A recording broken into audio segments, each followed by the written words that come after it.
What is up, Mets and baseball fans? Thank you all so much for coming back to the channel for a new video. A special video, as you see here, as I'm accompanied by a good friend and big Mets fan, that being Jack Jolly Olive. Many of you guys know him as been a huge skyrocketing content creator for the MLB over the past half year now. Has a great channel. We have all the links in the description down below, as always. Has now been more in the Mets room as of late, now with John Boy Media, being the co-host of the next Mets podcast, that being Shea Station, with, yes, reliever Jerry Blevins, which is so fantastic in itself. So, Jack, how are you doing today, my man? Thank you so much for coming on. It's about time, right? Yeah, dude, I appreciate it. It's been a while. It's been a busy season, so I'm glad that I finally made it on. A little overdue, but this was a video I wanted to make it on for because it's a fun topic with lots of different routes and stuff. So I'm excited. Yeah, I'm excited too. And when I was thinking about, what topic should we discuss first? Because I'm sure this won't be the last time we have you on either. But as we enter the offseason, it's bound that the Mets are going to be making a lot of different changes here. And while we won't be focusing on the nit and gritty when it comes to who's the next president of baseball operations going to be GM manager, we are going to be focusing heavily on the roster because there's going to be a lot of different configurations going on directly in hand with whoever they hire. If Sandy brings in one guy for GM versus another guy, that could have different implications on what the future holds of this roster. But no less, when you look position by position, changes are bound to be made. The Mets may very well be parting ways with guys that we have loved and coveted in recent years that have been part of this core group. But after another downfall of a season with everything going wrong, and yes, it's not all single-handedly on certain players' shoulders, at the end of the day, changes need to be made for the better, and I expect the Mets to do just that. And with the belief that they're even going to be pushing a very high payroll, potentially the biggest payroll they've had in their history as an organization this offseason, yeah, rest assured, a lot of good things are going to hopefully happen for this team going forward. So now it's about time. Let's break down position by position how we think it's going to shape up and our predictions on what is realistic for the Mets on potentially landing a guy, losing a guy, contract expectations, all that fun stuff. So getting right into the rotation, this is the easiest thing that we'll be breaking down. It starts off with Jacob deGrom. He's a lock for sure. I fully expect him to be healthy next year. And hopefully keep in mind too that, yes, I know that he was out the entire second half of the 2021 season because of his elbow, but prior to that, all the other nagging injuries he had were strictly from swinging the bat.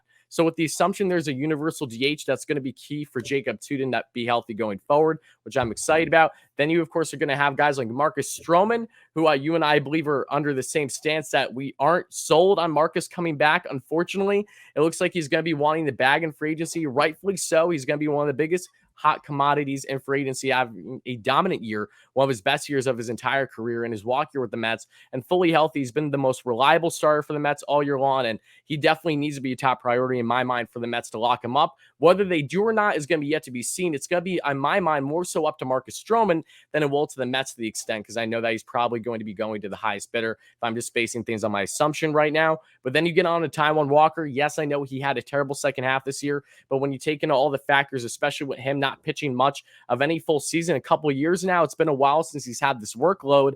I do expect him to bounce back next season and really get more of a consistency down. And hopefully the pitching staff around him is definitely going to make things easy with Jeremy Hefner leading the way, assumably.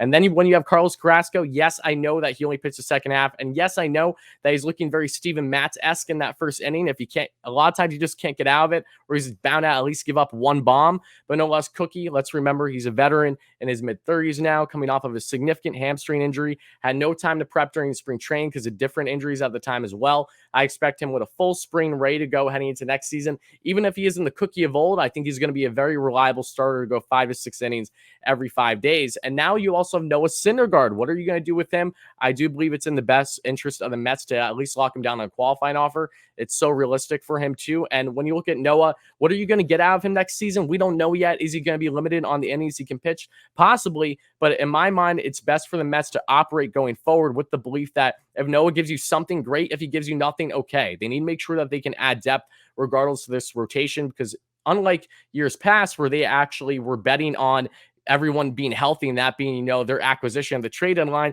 they can't be doing that going further if they want to have continued success and build this winning culture for years down the line. So Noah, hopefully he comes back. I do believe he's going to come back, but the Mets need to make sure they're operating as such as if he's here or not, what impact he's going to have, I should say. So then there's two free agents in free agency that come to my mind. One might be a lot more likelier than the other just based on price that he's looking for. But Kevin Gausman will be a big name hitting free agency coming from the San Francisco Giants. A similar story to Marcus Stroman for sure, as I'm sure you'll be expanding on here in a second. But Gausman makes a lot of sense for the Mets if they could potentially lock him up. I don't think there's really a great scenario being able to get both him and Stroman, but something to keep in mind. And also John Gray. Yes, John Gray, the starter from the Colorado Rockies, who had a solid year in 2021, and the Mets were very much interested in him, according to multiple reports, leading up to the trade deadline. But the Rockies decided, no, we're not going to trade away him or Story. So now they're both hanging free agency, and Gray very well could be a serviceable guy in the back of the rotation that it will not be surprising whatsoever if I see the Mets go after. So,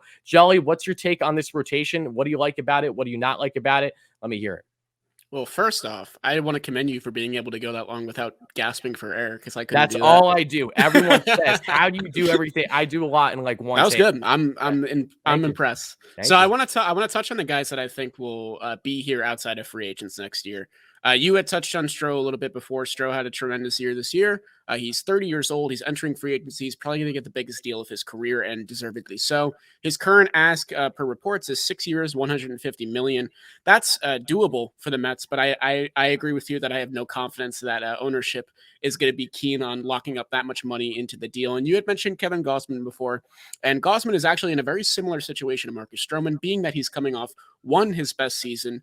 Two, he's going to be 30 years old, and three, he's looking for a long multi-year deal, probably around 150 million again. So if the Mets are to get either one of those guys, I think it will just be the one of them because it'll be very similar deals, and I don't think they're going to want 300 million locked up in two starting pitchers, especially if one gets injured or something like that.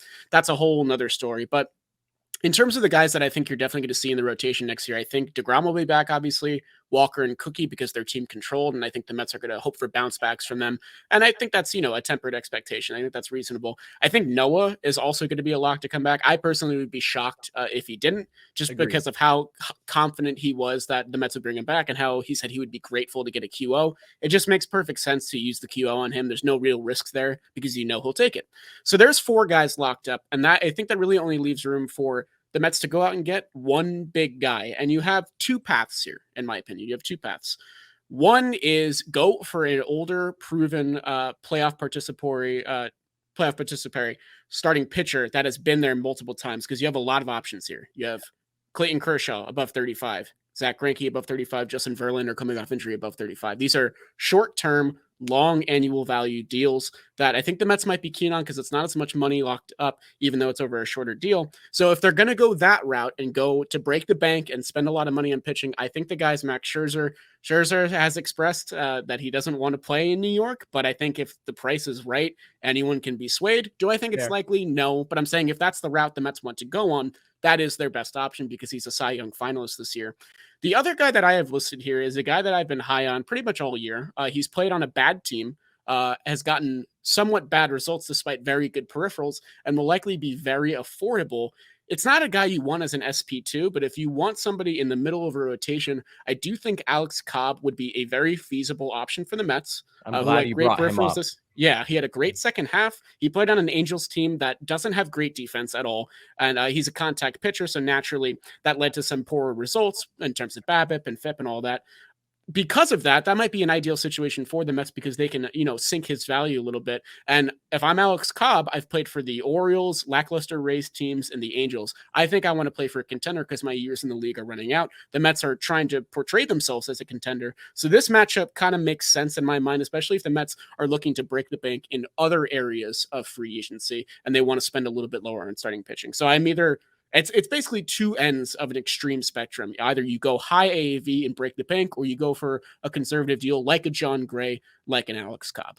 Yeah, I'm glad that you broke them down in those 2 different categories. So, like, in my opinion, I don't think the Mets are going to go trying to break the bank like what they were attempting to do with Trevor Bauer last offseason for that big name starter. I think, honestly, when it comes to allocating their money, you'd have to imagine they're going to probably more be in the offensive side of things and just position player, only because that while everything has gone wrong for this team, and don't get me wrong, they had endless injuries in this rotation and with certain relievers to an extent, they still have had a great pitching core all year long, all things considered. If it wasn't for what they did pitching wise all season long, they would be nowhere close to actually in a playoff spot for as long as what the Mets were throughout the season, or at least in the hunt, right? So I do think that if they add another starter, it won't be to the higher tier exactly like a Zach Greinke, but there is that appeal, especially if you say land him on a 1-year deal. And with the Mets knowing that very well from what multiple reports have indicated, if they're going to go through the luxury tax threshold, which is inevitable, what it feels like right now, there's no reason to do it small. They're going to do it big. So if one of those things means getting a Zach Greinke, for example, I'm not against that whatsoever. A guy with playoff caliber and knowing exactly what you're going to get from him every fifth day. Yeah, I agree with that as well. So it just depends on what the offseason blueprint is. I also agree that I think staying below the luxury tax is one, not a good idea for this 5-year plan that you have laid out. And it kind of places some distrust between you and the fans. So if you're going to break it, bust through and really break it and really show that you mean business. Exactly. And that's why we can expect him to allocate money in all different actual parts of this roster, right? So now shifting from the rotation, getting into the bullpen, this is something that, again, is really hard. It's very up in the air, if you will, just based on really who's going to come in and make these decisions. But we know there are plenty of locks in this bullpen as of now, starting with Trevor May, as we know, part of John Boy Media as well, that you're well aware of. Trevor May had a very strong season for the Mets, all things considered. Had some ups, had some downs, but when you're looking at the underlying numbers, yeah, Trevor May very much is looking good in this Mets rotation, coming as a setup guy or whatever role he's in. Miguel Castro was a guy that I was deeming so highly of going into the year. Had a great start, then it looks like he trickled down a bit, especially when the sticky substance situation happened. I don't necessarily know how much stock you should put into that or not. However, Castro was a guy that I do believe has been better more often than not throughout the year for the Mets. Seth Lugo, I think, is going to bounce back just fine personally. Let's remember he's coming off of elbow surgery. That is not necessarily an easy thing. And while he didn't look as reliable this year, I do expect him to bounce back heading into 2022. And here, let's talk about the guy for a minute that I know that you love more than anyone, and I don't blame you. Pretty much the best reliever in baseball. I don't really think you can argue too much. That being Aaron Loup, the southpaw, Mr. Bush Light, as we love to call him. He has just been fantastic, has right around a sub-1 ERA throughout the entire season for the Mets, the lone southpaw in this bullpen. And no, we know they didn't get Justin Wilson. They didn't bring him back. No, they didn't get Brad Hand at the time in free agency last offseason. Yeah. No, they didn't get all these guys. They got Aaron Loup, and he was a godsend. So it's an absolute lock to lock him up. He wants to come back. I don't think he's going anywhere. I'm assuming he's going to sign a multi-year deal to stay in this bullpen. Then you have other guys like Edwin Diaz. He's not going anywhere unless there's a scenario he's traded, which I don't see happening personally. Then you're looking at other guys like one of David Pearson or Tyler McGill. Based off of them being on the outside looking into this rotation heading in next year, I could see one of them potentially being used as a long arm in that pen, or even a Trevor Williams, if you will, like he's done since being acquired at the trade deadline for the Mets along with Javi Baez.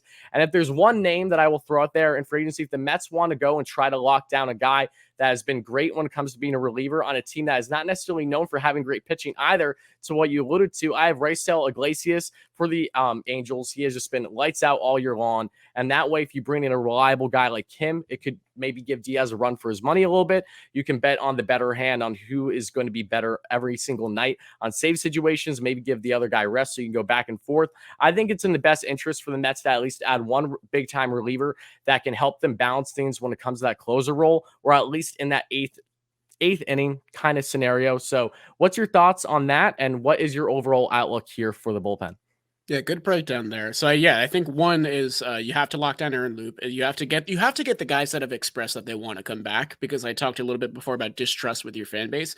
These are the easy targets that you need to hit. Aaron Loup is one of them. Whether or not you think a reliever deserves a multi-year deal is irrelevant when that reliever has the best reliever season in Mets history. It's just a fact of the season that Aaron Loup has had. So I think that he'll come back probably on a 2-year deal, like you said. And I think that, in my mind, you can mix him in more of those save situations. I think he's proven that he can handle high leverage spots, and I don't know where the Mets want to spend their money. So this is in the case that they want to spend the bullpen money on Loup, and that's it. In that case, I'm going to go back to guys that have expressed that they want to come back, and I think that Rich Hill might be a monster 2-inning guy that hasn't been unlocked in bullpen form yet. Agreed. I think you can get him for really cheap because he's going to be like 43 years old. He said that he wants to play for a contender. He had a great half season here. He said that he enjoyed playing for the Mets. So if you want to spend low, and because Raisel Iglesias will likely get a nice deal from a team looking to upgrade their bullpen. And if the Mets get him, I'll be extremely thrilled because he had a fantastic season for the Angels. But if you want to spend low, I think Rich Hill can eat your 5-6 innings in case of a bad Cookie start or a bad Taiwan start. That kind of weapon is nice to have in your your bullpen, a bullpen that you mentioned does not have a lot of southpaws, Luke being the only one. So Witch Hill might be nice to mix in there. He's not a situational lefty by any means, but he is an innings eater, and I think that's important to have as well. So it depends where you want to go. Yeah, I'm glad you brought up Rich Hill, because the only reason why I didn't mention him originally was just based off of what kind of role does he want to have in the MLB next season, regardless if it's with the Mets or not. If he is willing to be more so of a guy that can either potentially be a spot starter for the Mets at times for a couple innings, be innings eater, as you allude to, I think that's great. And I do think it's also important for the Mets to get some more southpaws in general in this pitching staff, not necessarily just for the bullpen. And also look at the rotation. I know we didn't talk about it per se, but it's ideal for most rotations in the league. You see them, they have at least one dominant or one really solid southpaw in the back half of their rotation. Mets didn't have that all year long between David Pearson's inconsistencies and his injuries, and then Joey Lucchesi having Tommy John surgery, as we know, Joey Fuego. It's going to be curious how the Mets evaluate that going in the offseason, but I do think it's something that they should be keeping a strong eye on going forward. Absolutely. Perfect. All right. Well, now getting into the easy pick right now, that's first base. There, we don't really need to talk any more than this. It's Pete Alonso, right? Yeah. I don't see there being any changes. And while Dom Smith is a guy that has been a strong first baseman for sure, and if there is a universal DH, could there be some appeal for sure to having Alonso at DH and Dom at first? Maybe. But I also have the belief that Dom Smith may very well not be back on this roster next season. So I would say Pete is absolutely that lock to be handling first base. I have Pete locked at first base just because I have a couple interesting answers for DH, and I don't think that getting Dom in this lineup every day is a priority for the Mets right now. Whether or not he comes back as a bench bat, I don't know. Dom was one of my favorite Mets in 19 and 20, but the fact is he had a poor season, and the Mets cannot afford to be giving guys chances if they want to compete now. So, yeah, I don't know if Dom's going to be here. So Pete at first base for me, too. Agreed. So now getting into second base, I got to go with Javi Baez. And I know that this is a big thing where should it be Javi? Are the Mets even going to bring Javi back? Well, as I talked about on my channel in a previous video, Javi has fully expressed his willingness to come back to the Mets, and rightfully so. If you look at his numbers as I've broken down in the past here, he has just been otherworldly, really, since arriving with the Mets. His plate approach has been a million times better. And while, trust me, I do not believe Javi Baez is going to be a consistent 300 hitter, pushing north of 400 on base every season in a scenario he resigns with the Mets, but I do believe he is very much going to be on the path to success and be more consistent, unlike what he's been in, say, the past year or 2 years now in Chicago, having a different outlook, being with a new club. He has family in New York. Again, he wants to be here. He wants to be paired with Lindor. He's an absolute dynamo at second base. That would be a huge lock in that middle infield. And while there's uncertainties with Jeff McNeil in itself, I do believe the Mets are going to be prioritizing Baez, and Javi may very well even take a slight pay cut to stay in Queens with the Mets if he does, in fact, prioritize his relationship with Lindor so strong, and the Mets maybe aren't able to give him an example of $200 million, so maybe they go down to 175, 180. Just something hypothetical for you. Yeah, so this one is one of the few ones that depends on who is making decisions, because as we know, Sandy Alderson released a statement on the thumbs down thing. It became a fiasco. It turned into a catalyst, all this shit. Should I curse? I probably shouldn't. Hey, if you look at my streams, yeah, you're free. All right, cool. So this is the first one we agree on, because I also have Javi Baez here. I have a couple notes here because his expected annual value is 24.16. So that amounts to like maybe a 4-year, $100 million deal if you go that lower year route, which I don't know if Javi wants to do. He might want a long-term home. I think there are a couple other. Yeah, I think he'll want that 6-year deal, but if you can whittle him down, then by all means. There's also great options. Marcus Semien is going to get a bag, but he's also expressed that he wants to play shortstop, so I don't think he'll end up here as much as a great fit he would be. Chris Taylor is also in the market from the Dodgers. He's this big utility guy that prefers playing second base. He's electric. He's really good. Very ideal. So if it's not Baez, there are options out there, including on your own team with Jeff McNeil. But I'm sure you talked about this before. Javi's put up his best numbers as a Met, 379 on base percentage, 907 OPS. Both are career highs, 7.1 walk percentage. So he's like a new hitter here. If you go and look at his career OPS plus, it's not very good because his OBPs are usually very low. So having that 907 OPS probably means a lot to Javi if he's looking at the numbers. But as we said before, Sandy was non-committal on bringing him back in his recent presser. So this is another one that I would like, but I'm not feeling crazy confident in. If the Mets do opt to give the spot to McNeil and put their trust in him, I'm also okay with that because we've seen how good McNeil can be. And I think he might not thrive as a bench bat. And if the Mets want to cut the cost here and allocate the money elsewhere, I personally, as a fan, am okay with that. I know a lot of fans wouldn't be because of how good Javi has been. Yeah. That's a great point. And I think what's important about Javi too, and how you mentioned Sandy, I put this out on Twitter too. I personally would not put any stock into Sandy's remarks what he just did to close the season, just because if everything goes in line with the Mets hiring president of baseball operations, with Sandy's hands being out of the every day-to-day business of baseball, he should not be the one making this decision, right? So Yeah. do I have my natural concern if he was? Could that be, say, a potential deal breaker in Javi staying or not? Yeah, it could be. And that's something that I'm not happy to say. And I don't think that's a good look necessarily for Sandy and the Mets organization. But again, he shouldn't be making those decisions at the end of the day. Maybe he could share his input on the side. But Javi has done anything and everything to prove that he should stay with the team. And in my mind, the Mets would be absolutely foolish to not at least try their best to make that happen. Like literally, the Yeah. guy said before he got traded to the Mets a week or so prior in a Spanish radio show, he said, if I want to go to any team in free agency, I want to go to the Mets. And that's my only exception to play second base, to be alongside his buddy Lindor. I'm like, Yeah. the writing's literally on the wall. Yeah. We just need to start reading it, in my mind. You made a great point there. It's like it's not about bringing him back, it's about making the effort to bring him back, because this off season is all about getting the fans to trust you again after a very mediocre, disappointing season. Bingo. So you have to make that offer at the very least. Yeah, no, 100% agree with you, man. So now getting into third base, this is something that I've talked about, I feel like, more than anything else since I started the channel with all these uncertainties last offseason. What is the future going to hold at third base? All these rumors going left and right with JD Davis. The Mets feel they don't view him comfortably as that everyday third baseman based on his defensive downside, I should say. All the rumors with all these different guys, but I do believe the Mets are going to address third base. It's been reported already that they have the belief to add on to not just third base, but corner outfield's upgrade. There are multiple players that come into my mind, and they are on varying degrees based on how the Mets want to approach free agency and also the trade market. So first of all, I don't think JD Davis is going to be the starting third baseman for the Mets next season. I think most people can agree with that by now. Nothing against JD personally. He just does not seem like the fit for the Mets to have continued success and actually have stability at that position. I'm going to start with a guy that, yes, I know that he might be very comfortable there, but if he hits free agency, Chris Bryant, you'd have to imagine the Mets might go down that venture again for a guy. And in the scenario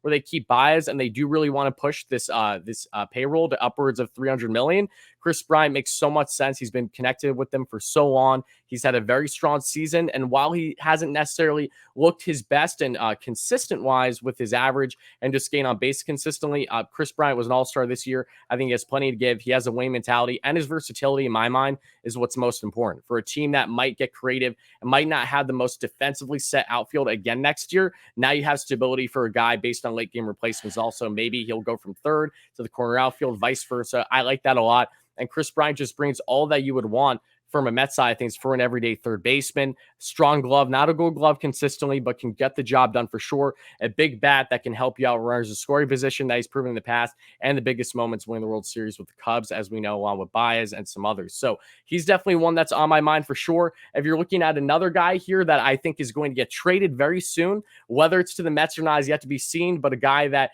if the Mets can afford it and get in a somewhat situation where they don't have to give up the entire farm for, maybe give up some assets like a Dom, like a JD. Gotta think about J-Ram in my mind. I think Jose Ramirez is someone that, would just check off everything. He has an absolute ridiculous WRC plus per usual. Again, this year, he can hit you upwards of 40 bombs, so much RBIs, so great on the base pass too, so consistent. And there is a club option for him this year. So of course, the Indians aren't going to let him go. He's not going to hit free agency, but he's definitely a trade candidate. He's not a guy that I expect to stay there long-term. So could we see a rekindling of the relationship with Francisco and now J-Ram at third? I don't think that's too outlandish. And now if you're going more pipe dream pick for me at third base, I've talked about, one, this guy has to make sure that he actually wants to play third and he can handle it fine. And two, the Mets literally have to outbid everyone else for Carlos Correa. That's a pipe dream. I don't think it's realistic, but I very much want to happen. That would be, he's the best free agent available. Right now, he's at 27 years of age right now. Like, he's done everything. Playoff levels, having a career year in the season when it comes to the home runs, RBIs, everything. And he's actually had playoff success without the cheating scandal for the Astros, too, since the fact. So that's impressive in itself. Carlos, he's still so young. He has plenty to give, has played third, as we know, and it openly said going into the season that he would be willing to play third base for the Astros or whatever team he's a part of.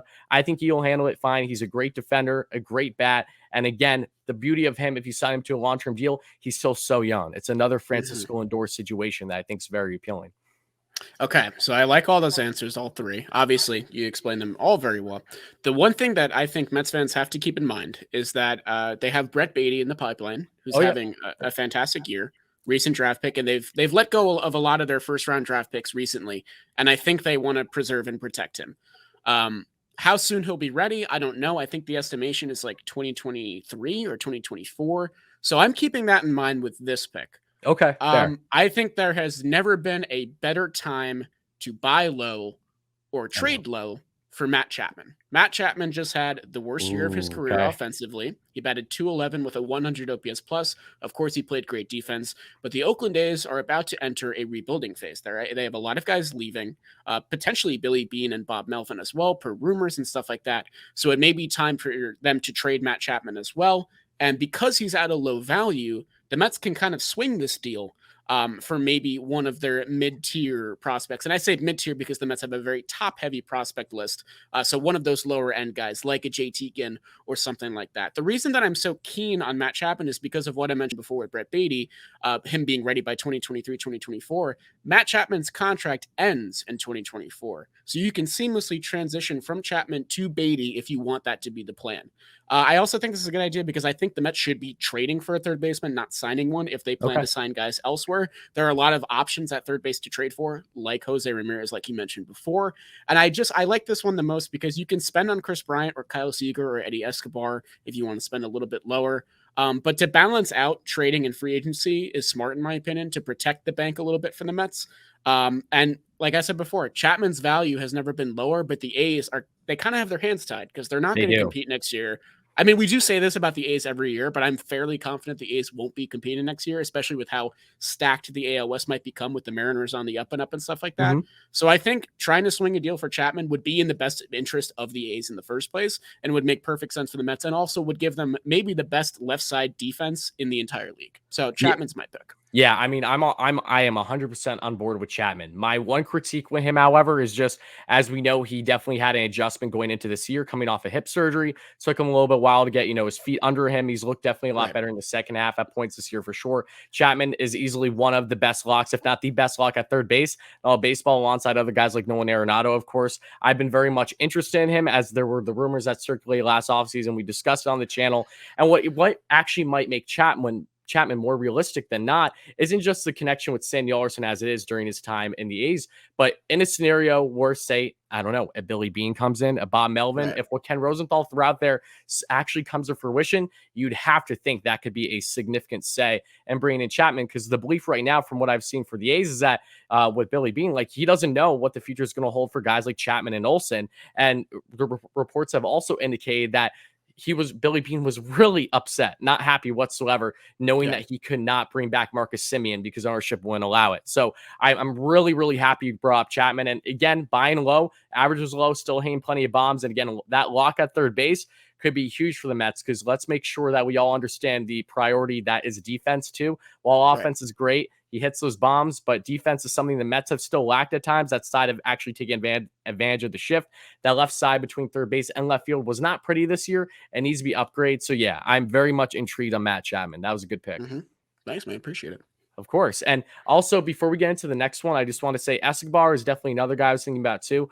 But the moral of the story with Brett Beatty, and this is just my stance, I love him. I think he's going to be a really strong prospect for the Mets going forward.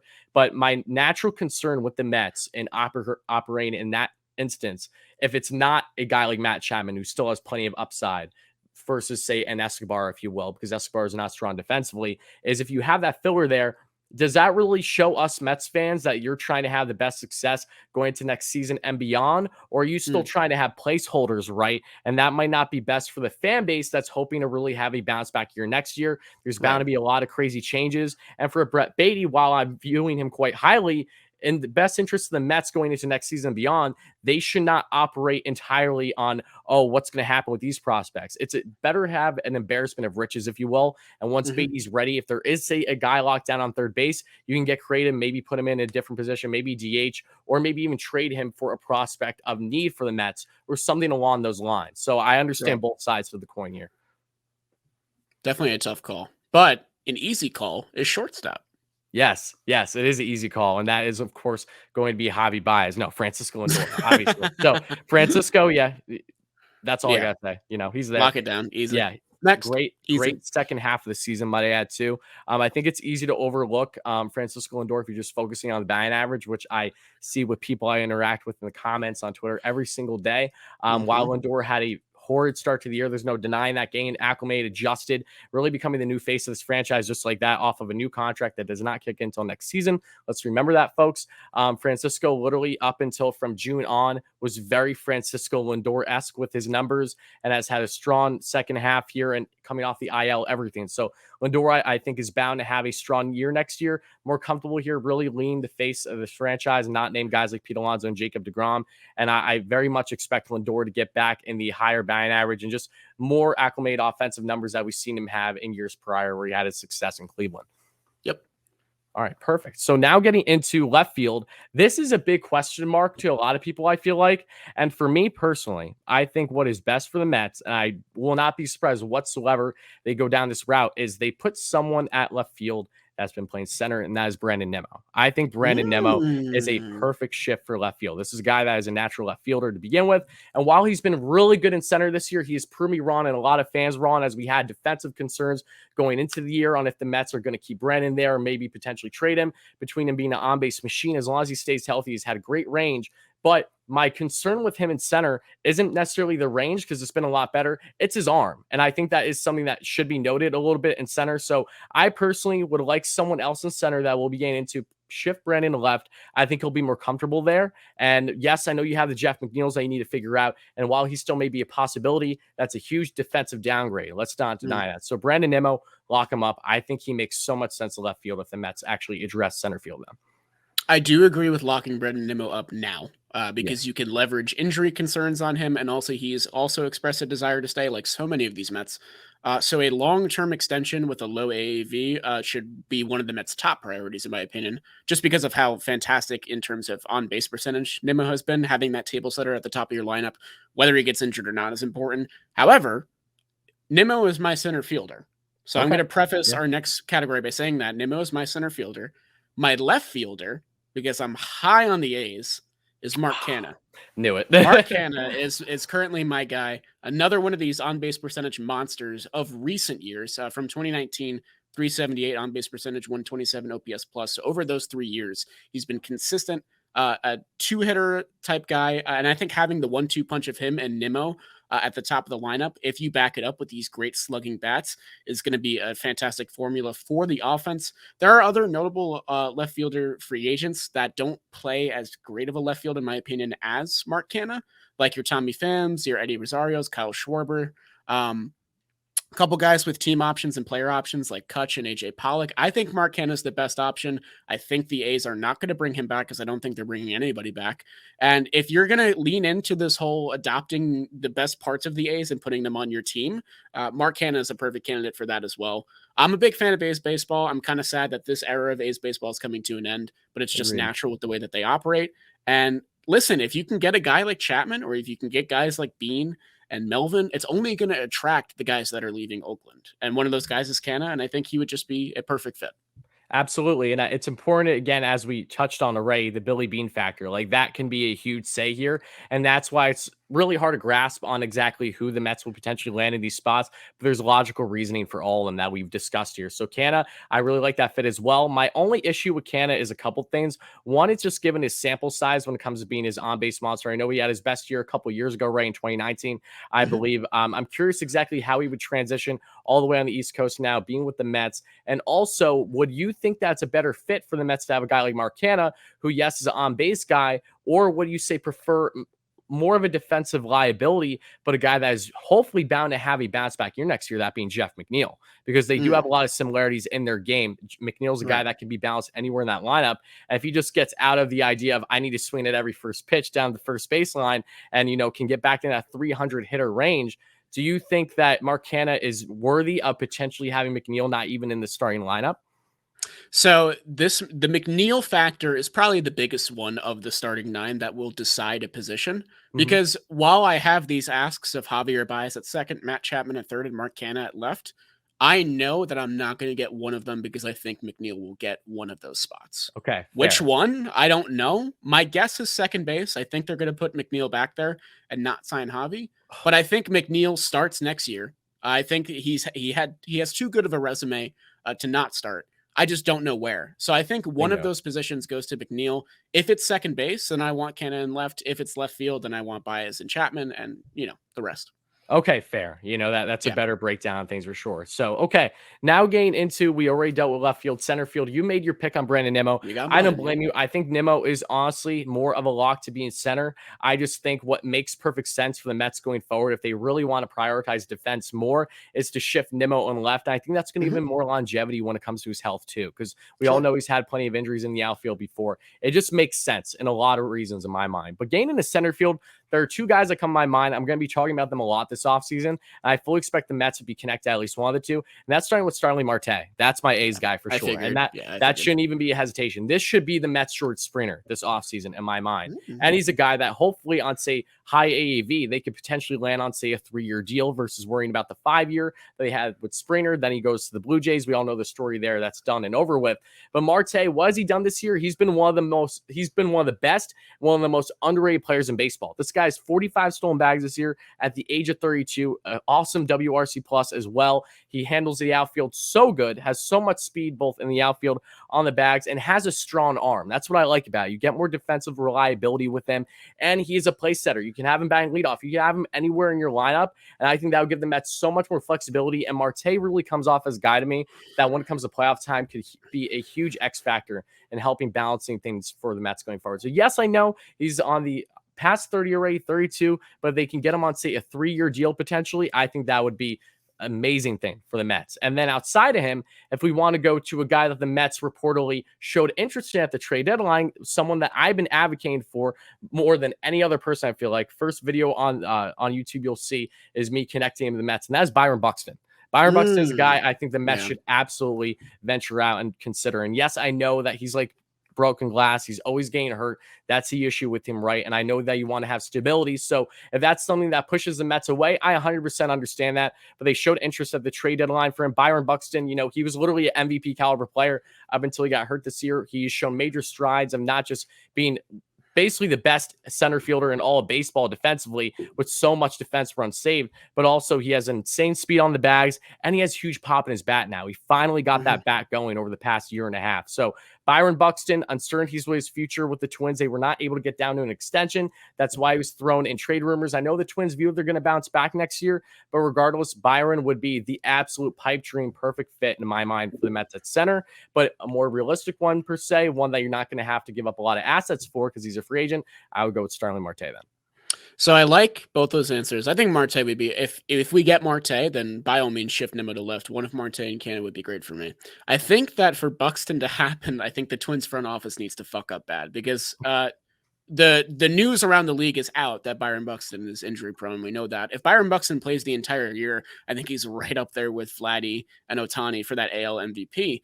I think what the Twins need to do is they need to bank on Buxton having another solid first half, but playing the whole first half, Yeah, and then just reap the benefits of the trade deadline. Because I think that that's will be fair. his highest value. He completely transforms a team if he's healthy. And you know what? If I'm the Mets and I don't address the outfield, you can always make a deal at the deadline next year. You can plan for that. It's hard to plan for things like that, admittedly, but trading for Buxton now, the ask will be probably unfairly high, and the Mets have to choose where they want to make a deal. Because if I'm the front office, I think I know that I'm only making one big trade, if any. So I mean, if you want to use that on your J-Ram, or if you want to use that on your Matt Chapman or your Byron Buxton, you have to make that decision. But I think that the Twins would be foolish to let Buxton go now. I just don't think it would be a good idea on their end. It would be great for the Mets, don't get me wrong, but I don't think the Twins would do that unless they're stupid. I don't know. Agreed. And that's why I said I feel like it's more of a pipe dream scenario for sure. Marte makes more sense. But Buxton, just if you guys don't know about him, because I've been advocating for him literally for the past year, just around a 300 average on the season. Has only played around 60 games this year because of injury, as I mentioned. But this guy is ridiculous. 164 WRC plus, 3.8 WAR. Just an absolute dynamo, both offensively and defensively. And again, if he can just prove that he can stay healthy, he may very well be one of the biggest, if not the biggest guy to go for at the trade deadline in 2022 with the assumption he's not traded. And then Starling Marte, again, a 308 average, 381 on base, 454 slugging, 132 WRC plus, 5.5 WAR. He has just been killing it all year long. It's so impressive. As soon as he got dealt there, literally it took him over 20 stolen bags to get caught. Like, he's just been on another level since he landed in Oakland. And it's unfortunate that the A's can't keep a guy like him, but he definitely made a great impact during his time in Oakland. So now getting into the second to last, we have right field. And this is something I'm going to get emotional about, and that is Michael Conforto. And I am a Michael Conforto stan. I do not think the Mets should let Michael Conforto go. And no, this isn't just because Michael Conforto is my favorite player since I became like literally an everyday baseball fan. It's also because I think that there's still upside here. And when Michael, of course, this is an anomaly of the season in my mind, having the injuries that he had to his hamstring and it being a walk year. Like, we wouldn't even be having these discussions on what his future is if it wasn't for the fact of him having the down year just at the absolute worst time.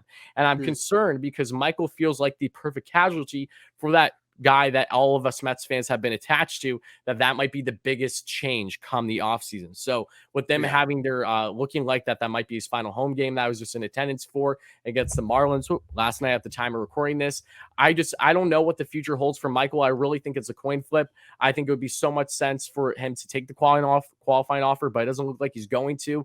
Are the Mets willing to give him an extended contract now and kind of base it off of what he's done in years prior and not so much this year, other than him having some strong months in the second half?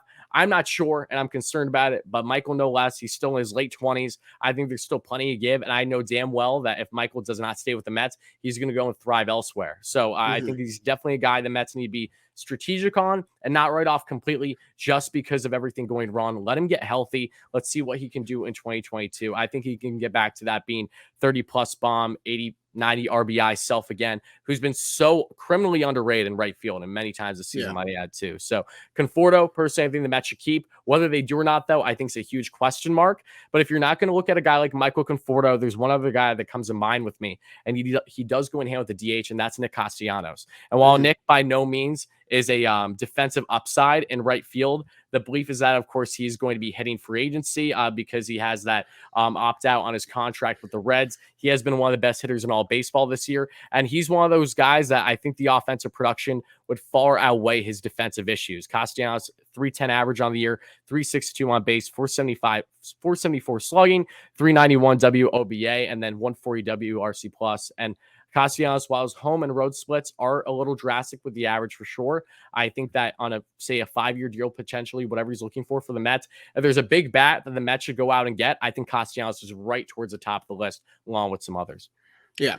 So I like that you've laid out your lineup basically paired with like your plans for defense, because if you go get a Marte and you put Nimmo on left, I think that counteracts having Castellanos in right, or, him DHing or whatever. My right fielder is also Conforto, and we've talked about hoops to jump through to get some things done, whether it's the short year high AAV for some of the starting pitcher guys, or it's a trade for Chapman or whoever. This is the trickiest one to get done. I'm fairly confident that I don't think Javi's coming back. I'm fairly confident that McNeil will start. I have no idea what is going to happen with Conforto. Conforto's projected value is $19 million. That's pretty much the exact value of a qualifying offer. So the match made in heaven is that he just takes the qualifying offer. He parlays a great season into the big deal that he deserves. But the fact of the matter is, someone will pay him now, whether it's my opinion is that it's going to be one of these teams that's looking to contend in like 2 or 3 years. I think he might go to the Pirates or maybe the Mariners that are looking to, continue success for a sustained period amount of time, whatever the case may be. But I think the only way Conforto comes back is if he takes that QO. And I don't know if the Mets risk it, because if you offer it to him and then he doesn't take it, but you decide you want to bring him back anyway, you lose one of those first round draft picks. The Mets have 2. And the Mets have given away a lot of draft capital over the past 2 years. I don't think they're in a position where they can give away another pick. I think they need those 2 prospects to sort of solidify the farm and continue, this plan of sustained success. So Conforto is my answer here. If it's not Conforto, this brings McNeil back into the equation, and maybe you can do the other things you want to do, because maybe, you put Canna in right. He has plenty of experience there, and then you could put McNeil in left, but then McNeil's not a left fielder. And the whole offseason gets a lot easier if Conforto just takes the 1-year deal and you can worry about this Exactly. next offseason. You know what I mean? Yep. Because you have so many holes to fill and so many things to address right now. But do I think he's going to take it? I don't know. I think that this last night we saw him get very emotional. It did seem like a goodbye. I don't want it to be because it doesn't really seem like the job is finished with Conforto yet. I think we have one more good run in us with him. But you also mentioned before the turning of the page, the disassembling of the core, and Michael Conforto is one of the big beacons of the previous Mets regime that Yep. had that success for a couple years. With him gone, it is the true signaling of this is a new Mets team. This is a new Mets culture. The guys from 15 and 16, the only ones that are going to be left are DeGrom and Syndergaard if Syndergaard comes back. Conforto is the other big beacon there. So it just depends what the front office wants the Mets to look like next year if they want to bring back a guy like that. I don't think this is one of the fan trust things. Fans will be hurt by this, but the Mets are going to make moves regardless, whether it's Conforto or not. So he's my right fielder, but this is the one that I have the most question marks surrounding.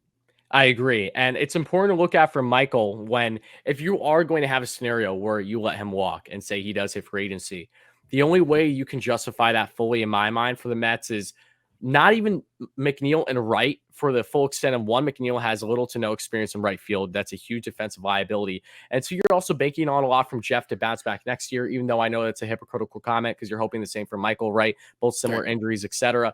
But if the Mets are going to allow Michael to walk, then in my personal opinion, it would make most sense for them to make sure that they add a bat that's going to be significant enough that's going to outweigh the loss of Michael, not just now, but in the couple years forward now in this core group, right? So Conforto, a huge question mark. I really hope that he stays. And you also have to look at from what's been reported. Anthony DeComo said this covering the Mets too, that the belief is that the Mets are going to offer him a qualifying offer. So, and the also belief from what he has said among some others is that he's very likely to not take it, which is frustrating just because from the Mets side of things, if you give him that qualifying offer and he accepts it, it makes so much sense for the Mets. So that way they can evaluate him again going next year with a new regime, new front office. But then you have Conforto, who this is a bet on himself ability. Going into the season, there was belief that Conforto could be looking for upwards of 170 plus million on a contract extension.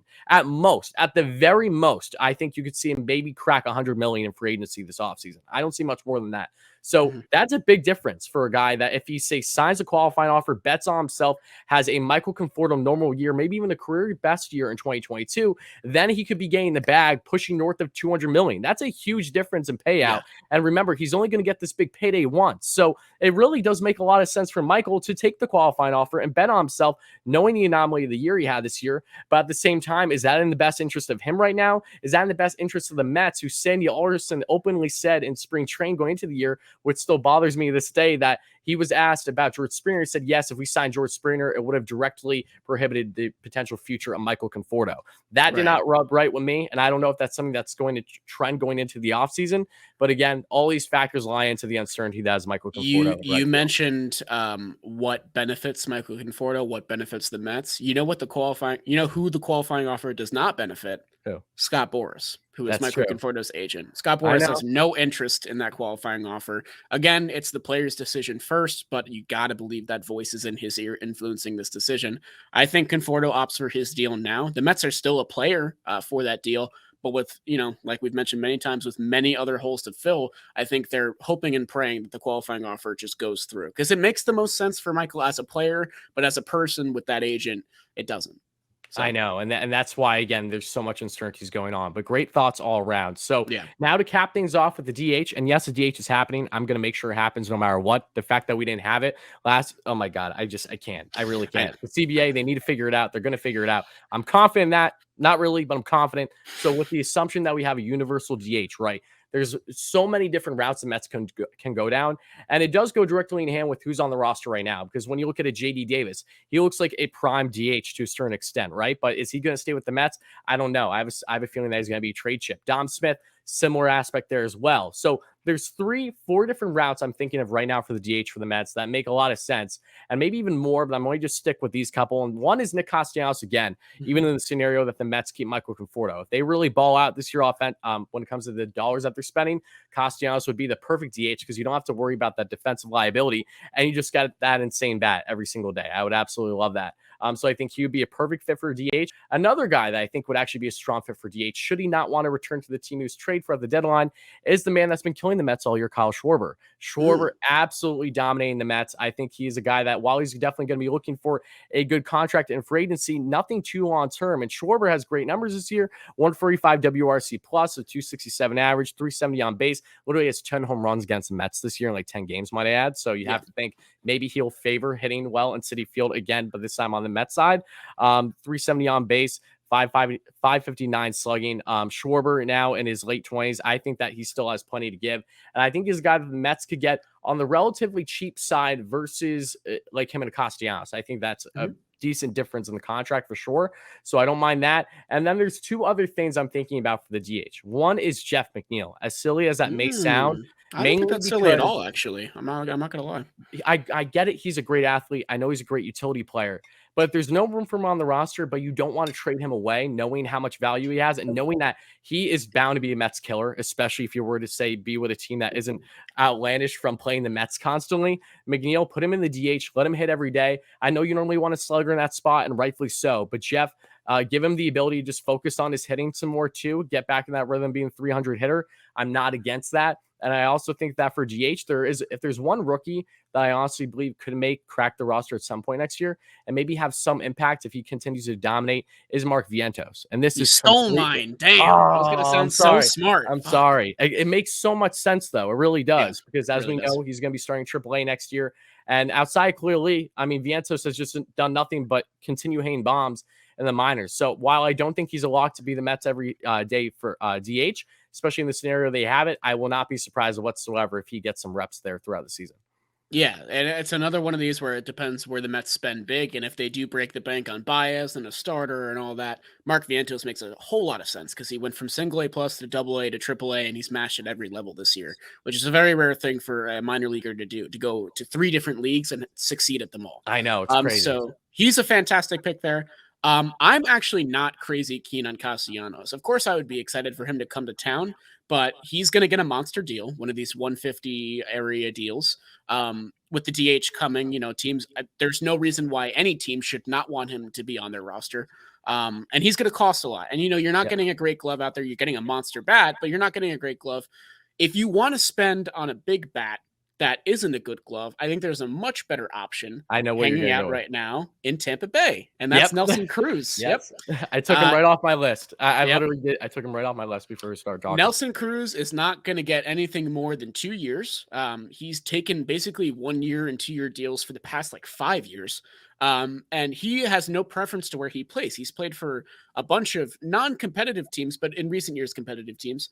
And his valued AAV is 14 million, which is super affordable for the Mets if they want to get a big bat that kills lefties, which is exactly what they need, especially if they don't bring Javi Baez back. Also, veteran presence. It's going to be important with maybe some of the young guys stepping up next year and making the club and stuff like that. And, the Mets have a ton of holes to fill, and this would be an easy one to fill with a short deal that isn't a lot of money. So Nelson Cruz, he's a proven winner. He's been to the World Series a couple times now. I think he would be a perfect hit. This might be a nice home for him to end his career. So if you can get him for 2 years, $30 million, I think that is a no-brainer move to make. Yeah, I mean, I love that pick too. And talking about full circle, if I do remember correctly, yes, he was part of the New York Mets organization years and years and years Yep. ago. So maybe he'd Yep. come back and retire a Met. That would be something crazy. So yeah, I'm not Mhm. against that at all. That's a great pick too. No less, it's going to be very, very interesting how the Mets approach the DH, assuming that we have it. One last question for you on this position. What do you Mhm. think the likelihood is at all of Cano being in that spot? I think it's very likely. I think you see one of Vientos or Cruz Cano will probably be your DH for righties. That makes perfect sense. I don't think they're going to get him off the books. He still has a good bat. I don't think you want him playing second base for sure, No. unless it's an absolute necessity. So in that case, the Mets actually have an option. They can just bring up Vientos and spend no money on a DH. Vientos kills lefties. Or you can spend money on Cruz, give Vientos a little bit more time, but then that kind of creates a logjam when he is eventually ready, because he's seemingly ready right now.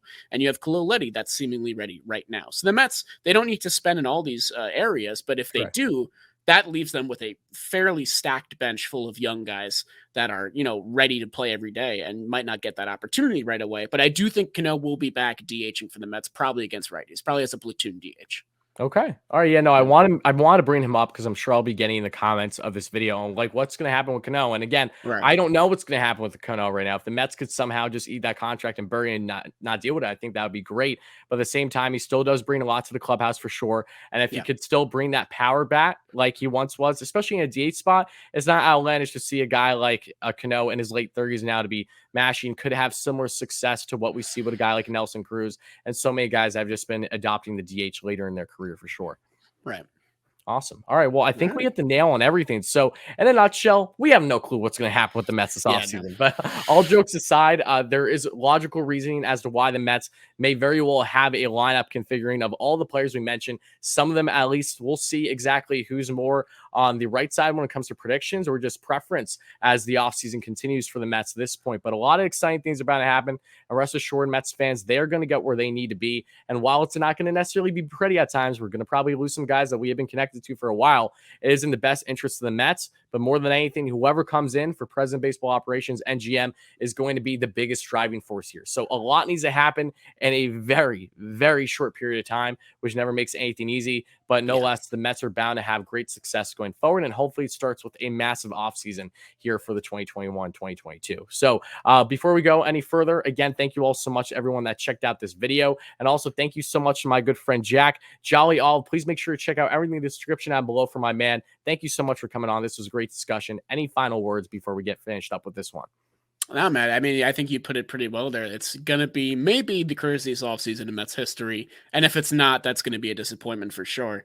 There's just so many questions looming, and the answers have no, date set right now. So it's going to be an offseason of being on your toes and staying excited, honestly. It's going to be basically like we don't get a break from Mets baseball, because I do think things will be happening week after week after week for this club. So I'm excited. I'm nervous, but I'm excited. I'm excited too. And again, thank you so much. And again, thank you all so much. Again, everybody, make sure to check out Jack Jolly Olive at the Shea Station podcast. You got anything fun that we can expect this offseason, Jack? Some fun player interviews are on their way. I'm not going to tell you who, but definitely keep your eye out on Spotify, Apple Podcasts, and YouTube for Shea Station, because we'll be talking to some of your favorite players. Awesome. That's going to be fantastic. All right, guys, let us know in the comments below of this video. What do you think is the best route for the Mets this offseason? What would your offseason outlook be? What do you think is actually realistic? Again, it's fun to think about them landing every single free agent known to man, but we have to be realists here and know that they're going to do what's best for the organization, not just next season, but in the years going forward to have continued success. So let me know all your thoughts in the comments below, folks. Check out Jolly wherever you can check him out on YouTube, on Twitter, all that fun stuff in the description, and we'll talk to you soon. Let's go Mets, guys. Let's go Mets, guys.